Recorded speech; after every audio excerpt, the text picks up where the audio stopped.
দেখুন দেখাচ্ছি আপনাকে, দেখুন এই দেখুন, আরে ব্যাপারটা বুঝতে পারছেন, এই হলো হেয়ার প্যাচ।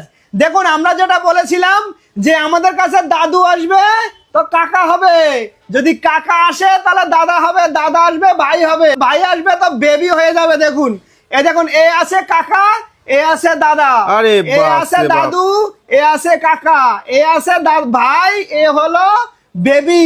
লুক চেঞ্জ একদম পুরো চেঞ্জ, মানে 100% চেঞ্জ। ব্যাপারটা বুঝতে পারছেন যে হেয়ার প্যাচটা যখনই লাগাবো আমরা, দেখুন জাস্ট এভাবে যখনই হেয়ার প্যাচটা লাগাবো তখন কিন্তু পুরোপুরি চেঞ্জেস হয়ে যাবে। দেখুন আমরা যে এই যে স্যারের যে হেয়ার প্যাচটা যে লাগিয়েছি, আপনারা বলুন কোন দিক দিয়ে বোঝা যাচ্ছে যে ওনার মাথা হেয়ার প্যাচ লাগানো? একদমই না, একদম 100% রিয়েল লুক কাকে বলে। দেখুন জাস্ট আমরা ঘুরিয়ে, স্যার একটুখানি ঘুরে দাঁড়ান, এই দেখুন সুন্দর মুখে হাসি ফুটে গেছে দাদার, পুরো একদম সুপার লুক। আপনারা বুঝতে পারছেন স্যার আমাদের কাছে নেওয়ার জন্য এসেছিল, মানে যে ভালোভাবে সেটিং